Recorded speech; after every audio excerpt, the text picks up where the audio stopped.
तौर ते उन्हें आज़ादी हासिल कर लीती है समाजी तौर ते वाकई अज दी औरत मुआशी तौर ते बड़ी एक्टिव है, बड़ी फाल है, लेकिन वो फिर भी अपनी इंडिविजुअलिटी दे विच पिछे है।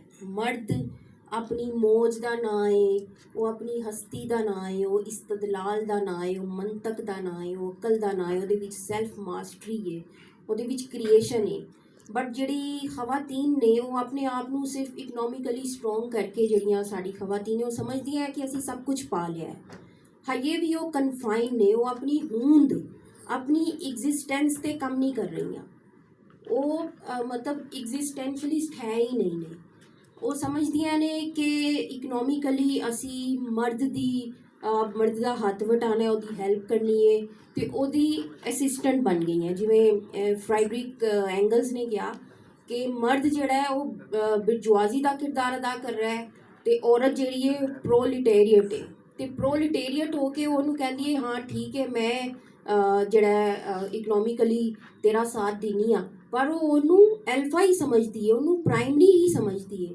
वो ऐ नहीं सोचती कि मर्द भी हसदा है, वो भी अपनी हस्ती च खुश रहता है, वो भी मौज मनांदा है, वो भी रक्स विच है, वो भी शरीयत विच है, वो भी जिहड़ा गीत विच है, ते मैनू भी जिहड़ा इस तरह एक्टिव होना चाहिए। वो सोचती है कि मैं थोड़ा हसांगी ते मैं जिहड़ी आ नापाक लगांगी। औरत जिहड़ी है जो अपनी आज़ादी नू फील करन लगदी है थोड़ी हिरैटिक होके, थोड़ी रेडिकल होके, तो उन्होंने सब तो पहले यह फील होता है कि मैं नापाक तो नहीं लगांगी, मैं जिहड़ी मोडेस्टी इन्नी ओवरलोड की है अपने एदे तो मैं निकलांगी तो मैनू जिहड़ा इधरों इधरों ताने पैणगे कि तू तो बड़ी बोल्ड होके गल करनी है, तू तो नापाक है। तो औरत नू जिहड़ा एक आर्टिफिशियल केज दिता गया है। एनशियट मज़ाहिब जिहड़े हुण तक इवोल्व होए, ਉਹਦੇ ਵਿੱਚ ਜਿਹੜਾ केज है ਜਿਹਦੇ ਵਿੱਚ ਉਹ कन्फाइन है, ਉਹਦੇ ਵਿੱਚ ਇਹ है कि तू बहुत ज़्यादा कुट विच रहना है, बहुत ज़्यादा शर्म विच रहना है, ए रक्स है, मौज है, हस्ती है, हासा है, समाजी जिंदगी ए विरचुअस लाइफ है तेरे वास्ते नहीं है। तू जिन्ना मर्द नू मोडेस्टी विच आके विखाएंगी उन्नी तू कामयाब है। तो एक पढ़ी लिखी औरत जड़ी बाहर इकनॉमिकली समाजी तौर पर बहुत एक्टिव है, तो वो यही समझती है कि मैं जड़ा इसी तरह कन्फाइन रह के अपनी कामयाबी बनानी है। कामयाबी का उन्होंने असी जाविया ही नहीं दिखा रहे। कामयाबी एक ए वे कि वो भी अपनी सैल्फ मास्टरी डिवेलप करे, वो भी गल गल दे विच रीजन लभे। वो जड़ा मैरी विल्सटन-क्राफ्ट ने कहा कि डेलीबरेटली वो शो करती है कि मैनू इन्नी अकल नहीं है।